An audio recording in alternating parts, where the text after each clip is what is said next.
أعوذ بالله من الشيطان الرجيم بسم الله الرحمن الرحيم ننزل القرآن من ما هو شفاء ورحمة للعالمين।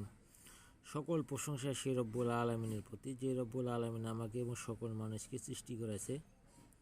সেই রব্বুল আলামিনের প্রতি শুকরিয়া করি বারবার, যতদিন পর্যন্ত আমার হায়াত আল্লাহ তাআলা রাখছে ততদিন পর্যন্ত ওই সত্তা, ওই ইলাহির প্রতি ইমান এনে বিশ্বাস করি যে এক ইলাহার প্রতি ইমান আনি এবং সকলের দায়িত্ব এবং সকলেই ওই ইলাহার প্রতি শুকরিয়া আদায় করেন। সকলেই বলেন আলহামদুলিল্লাহ।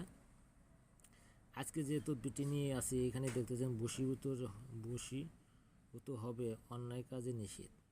বিস্তারিত আমি আপনাদেরকে জানাইতেছি না, এবং এই জিনিসগুলো আপনারা আশা করি সুন্দরভাবে কাজটি করেন। আমি আপনাদেরকে বলে দিচ্ছি, এটা একটি পাওয়ারফুল বশীকরণ। এই বশীকরণ দ্বারা যে কোনো মানুষকে আপনি বশীভূত করতে পারবেন, সেটা প্রেমিক হোক বা প্রেমিকা হোক বা নিজের স্ত্রী হোক বা নিজের স্বামী হোক, সকলকেই এই তদবির দ্বারা বশীকরণ করা যাবে।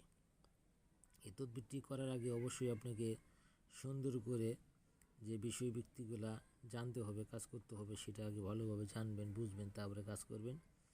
প্রথম অবস্থায় আপনাকে আকন্দর মূল ও পুষ্প ধরে গন্ধ ফুলের এবং সুট এবং মুথা, আশ্রি, আফিং, লোবান দিয়ে জ্বালিয়ে এই দ্রব্যগুণের যে ধোঁয়া আছে, ধোঁয়াগুলো আপনার একটি আতরের কৌটার মধ্যে সংগ্রহ করতে হবে। ধোঁয়াটা কিভাবে সংগ্রহ করবেন, এটা একটি বিশাল জটিল কাজ, এবং এটা বিষয়ে একটি বোঝার অনেক কিছু রয়েছে। ধোঁয়া কিন্তু ধরে রাখা সম্ভব না, কিন্তু ধোঁয়াটি আপনাকে ধরতে হবে।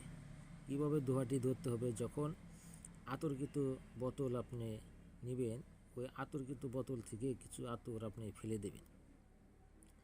যখন ধোঁয়াটি আপনার ওই আতরকৃত বোতলের ভিতরে যাবে, তখন ওই আতরের সাথে ধোঁয়া মিশে যাবে। ধোঁয়ার ফলে ওই আতরটি আপনি নিজে সুগন্ধি মেখে নিজের গায়ে আপনি আপনার প্রেমিক এবং প্রেমিকা এবং স্ত্রী এবং স্বামী উভয়ের সামনে যাবেন। যাওয়ার ফলে আপনার ওই ঘ্রাণে সে মুগ্ধ হয়ে যাবে এবং সে আপনাকে ভালোবাসবে। আপনি যে এটা দেখতেছেন তদবিরটি, এই নস্কা কিন্তু আপনাকে লিখে ব্যবহার করতে হবে।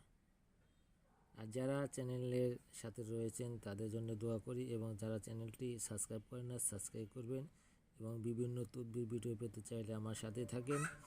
এবং আপনাদের দোয়ায় আশা করি আমি যে ভিডিও তদবিরগুলো দিয়ে আপনারা করার চেষ্টা করবেন, এবং বুঝে শুনে কাজটি করবেন। না বুঝলে আপনার আশেপাশে বিভিন্ন ধরনের মসজিদে হুজুর রয়েছে, হুজুরের সাথে যোগাযোগ করে কাজটি করার চেষ্টা করুন।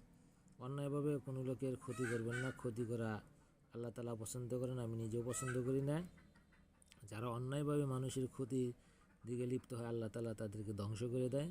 আর এই কাজটি করার আগে অবশ্যই ইজাজত নেওয়ার প্রয়োজন আমি মনে করি। সকলেই আমার কথাগুলো বুঝতে পারছেন এবং বুঝে থাকেন, তাহলে অবশ্যই ইজাজত নেবেন, এবং কাজ যারা করাতে চান তারা কাজ করবেন। আর যাদের বিভিন্ন দ্রব্যগুণ দরকার, বিভিন্ন কবিরাজি কাজের সকল দ্রব্যগুণ আমার কাছে রয়েছে। যাদের যে সকল দ্রব্যগুণ দরকার তারা কমেন্ট এবং শেয়ারে লিখে দিলে আমি ওই সমস্ত দ্রব্যগুণ আপনাদের কুরিয়ার সার্ভিসে পাঠিয়ে দেওয়ার চেষ্টা করব ইনশাল্লাহ। আশা করি আমার কথাগুলো বুঝতে পারছেন।